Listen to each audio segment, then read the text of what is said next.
Council emphasized the positive comments generated after the investment on the university. On science and technology, Dr. Tangara underlined the need to put all hands on deck to make sure that society understands the workings of the physical world. It is important for the progress of mankind. The seemingly impossible feats have been made possible thanks to scientific research. In order to achieve this feat as a nation, we need to make a conscious effort at encouraging its study and application. Before handing over the keys to the Vice Chancellor, University of the Gambia, Ambassador Samuel Cheng paid glowing tribute to the government of the Gambia for setting up the University of the Gambia and went on to explain how the transport system would enable the students to attend lectures in Faraba on time. During President Ma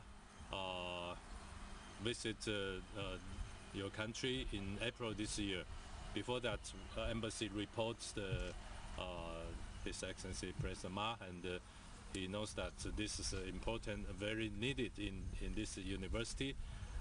Particularly the school buses is the basic demand for the transport. Transport is very crucial for this university. While the workers here are unrelenting in their quest to build the historic university campus, the students on the other hand can only express joy and happiness that time is beckoning at Faraba Banta. I think today I am very happy, and if I take this report to the university community, I think almost all the students will be very happy, because these labs will be of a great help in the work of the students, because it's like the labs are all equipped with internet facilities, whereby the students will be able to do their research, because we are in the world of science and technology, and then whichever work that you want to do in academia, you have to at least be able to consult the internet so as to be able to have more sources. With this huge space, the Faraba Banta campus gives the University of the Gambia the vantage point to construct several dormitories for thousands of students who will be studying here in the years to come. Ibrahima Balde, Grts. The massive MV Bremer on the 40 Elton cruise lines is anchored in the Gambia on a voyage around the world, bringing scores of tourists to the Gambia as the country opens a fresh winter tourist season. Ibrahima Jata explored the interior of the beautiful tourist boat and reports the cruise is a sailing hotel. The gigantic MV Bremer under the Fred Olsen cruise lines has finally anchored in the Gambia, bringing scores of travelers discovering the world on what is really a luxury seafaring hotel, providing premium service amid a wealth of comforts. On its maiden call to the Smiling Coast, the massive cruise ship is almost full to capacity with more than 40 different nationalities on board. An inclusive global tour, hotel manager Joachim Serse believes it's the perfect way to explore the world in a single journey. Well, Fred Olsen is a very well-known brand, obviously, right? The company exists since 1854, and we've been here, we come to Gambia. This is not the first time, obviously, for us being here. The company has been here before, but for the Bremer, obviously, this is a maiden call. And I'm very happy to be here, and we had a very gracious welcome from everybody. The boat itself, I mean, we carry 900 guests on board this ship at the moment. Mainly British guests on board the ship. There is no better way to see the world, and obviously there is no better way of getting along with other people. And I think if the world would work as a cruise ship, meaning, you know, people getting along with each other, we wouldn't have a problem. A hectic international schedule would be bringing the cruise ship back to the West Coast in February next year. Officials are already expecting the arrival of 11 other tourist boats in the course of a fresh winter break. You can eat 24 hours and it's all covered in the cost. You're looking at a 3 weeks cruise on this ship is like £8,000. There's an all-round cruise which is about 120 days, is about £30,000. So I think you see the caliber of customers. These are pensioners. You've done it all, you save up for it. Now all you want to do is relax and enjoy your life. It is beautiful. And there's a better way to see the world. I think so. I think this is the relaxed way to see the world. And for us we are blessed because we're going to have about 11 or 12 of these cruise ships this winter season. Out of the 800 passengers, 500 already are on tour. 500 of the guests are already outside, mixing and mingling with our people, discovering the country.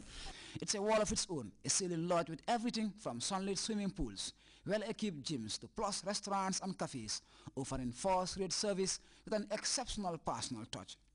Like these voyagers enjoying a cruise life in the ship is ostensibly like a single family unit. Relax with a book at the exclusive library where passengers have treasures of delightful art to relish as well. You can see the difference. We are like its lifeboat when we're next to it. So when the big ships pass us, they look and think, oh, this has got really great open space, not so many people, whereas they're a bit big, some of them. So it's a cruise ship with an impressive character, certainly adequate for breaks leaving indelible prints on your mind. It's the effect of a new tourist season, coming in ways vitally advancing the exclusive brand of this smiling coast. Ibrahima Jata, GRTS. Senegalese Mbala stars Pape Diouf and Ida Samb have jetted into Banjul ahead of the Gambia Port Authority's annual fundraiser in support of the science and technology education. Awande Kumbademba was at the Banjul International Airport and she prepared this report. Remarkable strides in the Gambia's development agenda, in the year 2020 by His Excellency the President. Gambia Ports Authority is one institution that has championed the promotion and development of science and technology in the country. To push this agenda forward, the GPA has ensured the successful staging of an annual fundraising show, but this time with renowned Senegalese Mbala star Pape Diouf and Ida Samb. The proceeds generated is being used to invest on science and technology, that is sponsoring students who are currently doing science either at tertiary or university level. This is the first time GPA is collaborating with Pape Diouf, something the Mbala star believes is born out of trust and confidence, while urging his fans, majority of whom are women, to turn out in their numbers as usual. If you're a fan and wonder what Pape has in store for you, well, take a listen. Wax leen ma Gambia fu nuy tase waaw fu nuy tase maa leen bëgg lool ki la bëgg moo la sonal waaye ki la bañ dala noppal Gambia maa leen fonk lool waaw fu nuy tase. Pape Diouf is promising this and a lot more surprises at the mega show. Performing alongside Pape is Ida Samb. I'm glad to be in the Gambia. I was overwhelmed by the light turnout last time I took to the stage here, she told me. Lula neex neex na ma te loo bëgg bëgg naa ko loo bañ bëgguma man te loo bëgg bëgg naa ko chéri. Pape Diouf is preparing for what seems to be a busy weekend in the Gambia. Tomorrow is going to be the gala night, which is Friday, the 2nd of November. And then Saturday on the 3rd, we're going to have him at Dream Park. That's going to be the dance. Then on the Sunday the 4th will be the show at Brikama Joko. And we urge everyone to come. Well, I caught up with some enthusiastic fans shortly after Pape Diouf's arrival. And of course, they are looking forward to some great performances as usual. Organizers are looking forward to 3 great performances while urging the general public to turn out in numbers to support what they call a worthy cause. For GRTS News, I am Fatou Jassi.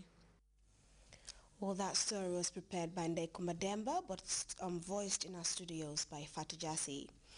Well, the Royal Gilbert Regiment and members of the Gambia Armed Forces will conduct a training exercise from today, Friday, November 2nd, to Wednesday, November 28th, 2012, around the general areas of Fajara, Yundum, and the Range in Birkama as part of the Gambia Armed Forces pre-deployment training.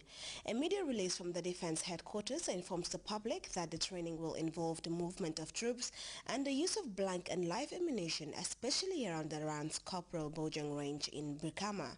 The release urges inhabitants of the mentioned areas not to panic since it is a routine exercise and calls on them to avoid the area around the range during the training period. Well, we're going to take a very short break now. The news continues in just a moment.